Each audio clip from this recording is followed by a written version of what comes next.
This is Catching Up with Coach P, and I'm here with Coach P, and we're going to answer some of these questions. How was practice today? Practice was rough. Coming back from a win on Tuesday night against Monroe Central, and then coming back in, having to give them 2 days off. It was kind of a rough practice. All Getting right, back to the flow of it. all right. But you did mention you had some games going on. Tell me about the games, starting with Delta, and then Inspire, and then Monroe Central. Well, the Delta game was a pretty good game. They came in ready to play us. Uh, we was focused the first quarter of the game, and then after that we started playing individual ball, Yeah. which I hate to the core. Is when we play individual basketball because we take away from the team aspect of what we want to do, how we want to move the ball, how we want to communicate, uh, who we looking for when we go through our sets. And so Delta really took us out of our environment, took us out of sync of what we want to do. We thankful to come out with the victory against Delta, but it is what it is. You know, when you play a type of game like that, you cannot play the opponent game. You have to play your game. With the Spurs in this night, uh, I thought we played better team ball. We came out, we beat them, I think, 46-10, and so it was really a team effort on that game, and they understood the assignment. They understood what we was asking, understood what I needed from them against the Spark. But that was a great game to build off of. And then we got into Tuesday night game with Monroe Central.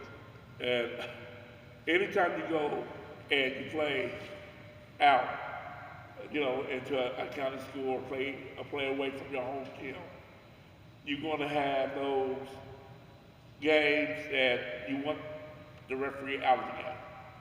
You at least want to build a 10 to 15 point lead where they will call the game. You want them to call the game down. Now, the referees did call the game correct. They called it down the middle. A few calls here and there. But we did not play Panther basketball at all that day. And that really, really hurt us. Going into halftime, I think it was 12-6 or 12-8. They come out at halftime. In the third quarter, we was very flat when our players had 4 fouls, so we couldn't really play him until the fourth quarter. But it was a game that, you look at it and you know what you want from the team, but the team was just not able to produce it at the time. We had runs where we went up by 10, and then we take the foot off the gas, and they come back in and we get back in the game, And we won that game 32-26. But by paper, people would say that we should have blew them out. It should not have been a game. But you don't play by paper. You play on a court, and you got to go out every night and produce. And you got to go out and play the game that you are accustomed to playing. And like I said, the 2 games that we played, we struggled and we played their game. And when you play somebody else's game and not your game, you're going to struggle. Yeah. You talking about all these games got me thinking, how do you analyze your opponents before you face them? Like, how do you see, man, this is the team that I'm going to be facing? How do you approach that? Well, I approach it like I do every year. I would go and scout. I have a great scouting team with Coach Brianna and Mariah and Coach Q. They would go out and they would look at the games. I think we looked at Northside 3 times this year already, and that's our opponent on January the 9th. and then we come together and we put on the game plan. We got to see Delta play. We got to see Monroe Central play. The only team that we really had not seen was Inspire, but we got our eyes on our next opponent, which is Northside, on January the 9th. And we know they got two great kids over there, and they bring them all down.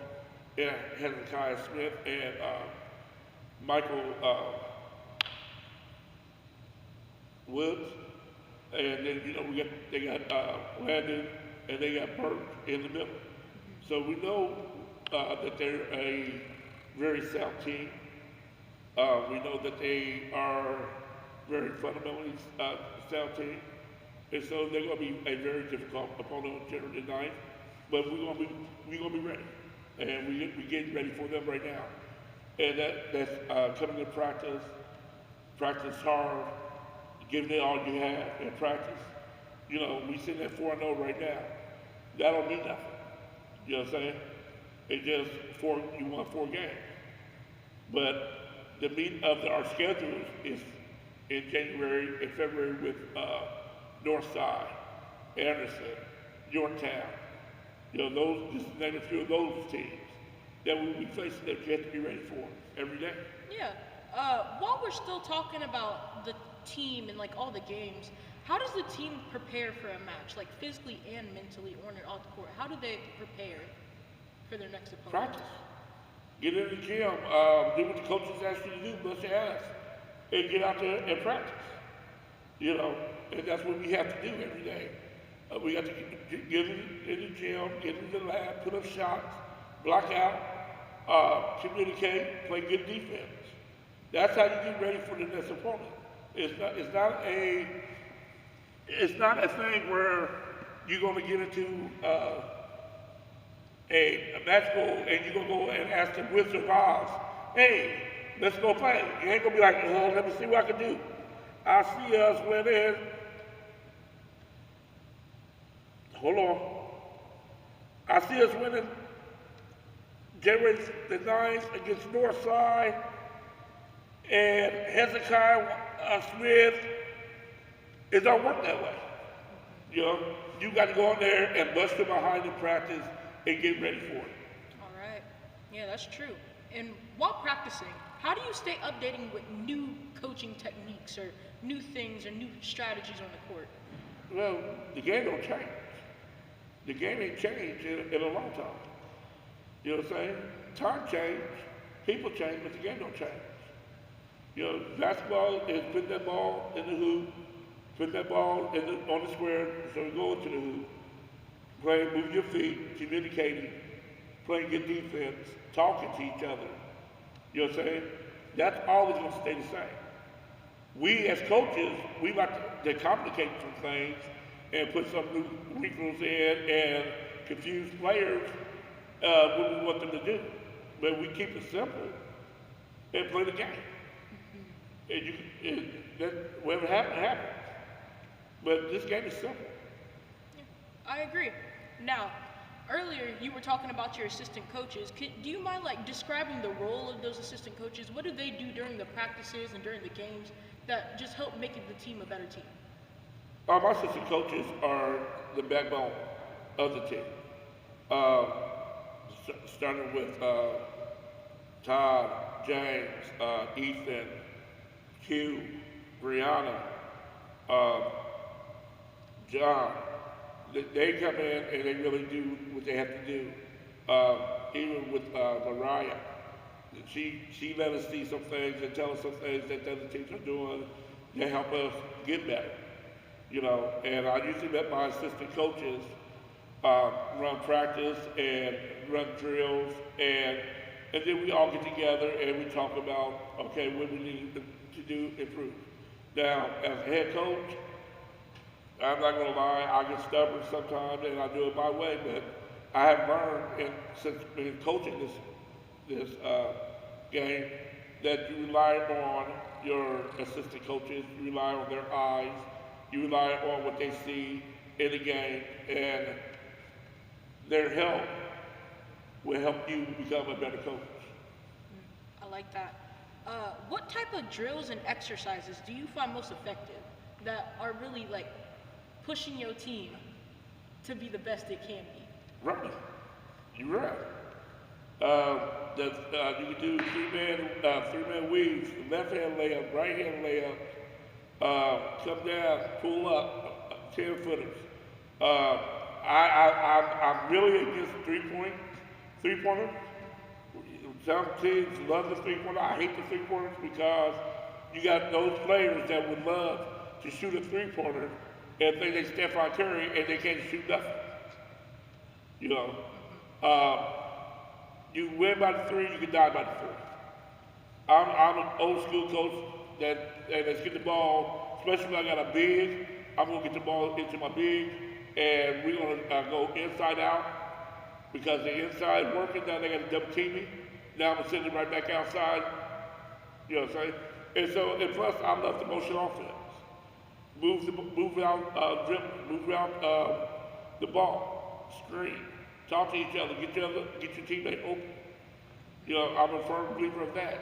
Let's go to a plain motion offense. Yeah. What advice would you give to these young basketball players when they want to continue their basketball careers beyond middle school? Get in the lab, get in the gym. If you want to play this game, you got to practice.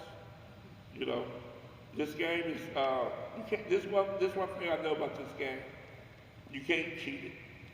No matter what you try, you cannot cheat it. And so you want to get into the lab, you want to practice, you want to work on your skills, because you see some players will just plateau. I mean, they would stand out from elementary to middle school, but once they get to high school, they just plateau, they just like this.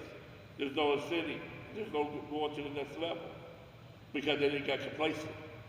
Whether you got this one kid that was not a standout, that had to be in the gym every day, that had their buses behind on doing drills and doing the little things to even get noticed by the coach, that when he gets to high school, he's already ascending to be one of the best players in the state because he worked at it. So if you don't work at it, don't expect nothing out of it. You know what I'm saying? That's one thing I would tell these kids. If you want this, and this is where you want to be at the next level, go to work. So what goal are you essentially setting for these kids? Like, what is your team's top goal? Like, what is your goal all in all? To learn the game right and how to play this game right. Wins and losses is good. Going undefeated is great. But if you're not learning how to play this game the right way, it's all for naught. You know. And so you want to teach this game, you want to teach these kids how to be successful, not only on the court, but as well as off the court. You know what I'm saying? Like I told you before, this game is going to come and go. You ain't going to be able to play this game all your life. And so if you don't have yourself set up to be successful after this game is over, then you really cheat yourself. See, when I talk about goals, the first thing I think about is leadership. And I was wondering, like, how do you encourage leadership throughout your team? Leadership is just, it's earned. It's not given, it's earned. You got to earn that trust with your teammates. You got to earn that trust with your coaches. You know, it ain't something that you can just turn on 1 minute and then turn off the next minute. If a leader is always going to be that leader in practice, as well as that leader in games, that leader in the classroom, as well as that leader on the court. You know what I'm saying? It's just not game day, I'm the leader of this team, I'm going to lead this team. No. It don't work like that. It don't work that way. You know, so if you're going to be a leader, you're going to be the leader all the way through, or you're not going to be. You're not going to win the team trust. You're not going to win the coach's trust. You know, and so it's earned. You get to earn it. So how do you get your team to maintain focus? Like, how do you keep them focused so they can reach beyond their potential, so they can really make themselves the best they can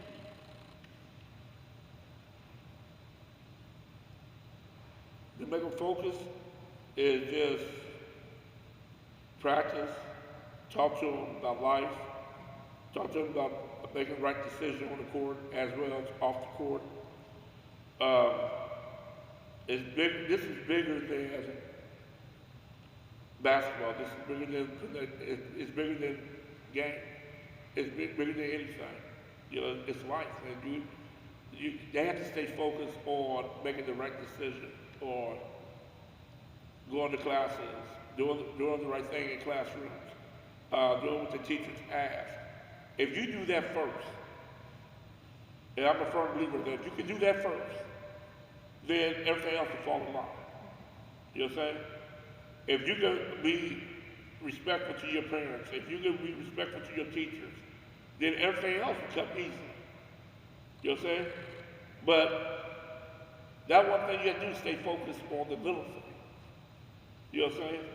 And then everything else will fall in line. All right. Now, I know that communication is like one of the main things that binds a team together, that really keeps them together. But how do you like handle disagreements and conflicts between not just like the members, but maybe like with one of your coaches? How do you? You talk it out. You talk it out. I got a coach, Coach Brianna. Me and her bump heads a lot, and we both see things the right way, but we don't see it at the same time. You know what I'm saying? So you look at it and you kind of like put it on the table, like, okay, we talk about it at another time. And then you finally come to it and it's like, okay, I can see what you're getting at and she can see what I'm getting at. You know what I'm saying? And just by being the head coach, it don't mean that, well, you're the head coach, you make all the decisions, or what make a good head coach and what make it is communication.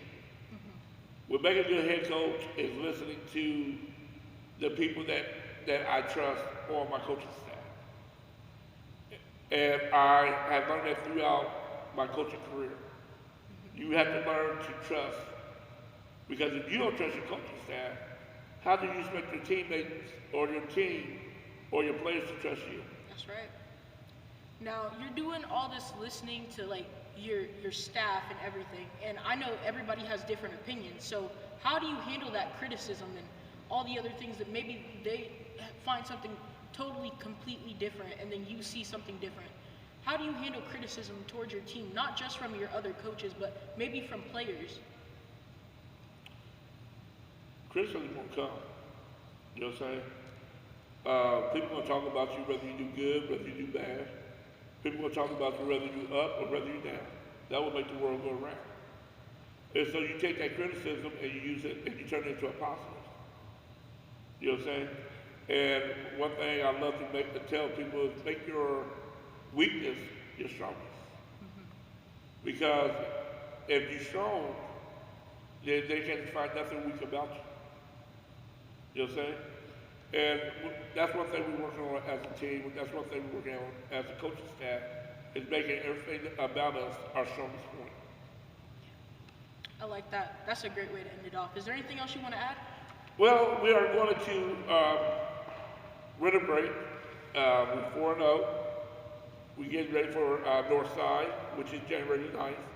And we want everybody to come on out. That'll be the city championship, Southside versus Northside, right here in the Southside Gymnasium at 5 o'clock. And so we're getting ready for that. And we're getting ready to kick that off, the 2024 New Year off, right? All right. Thank you.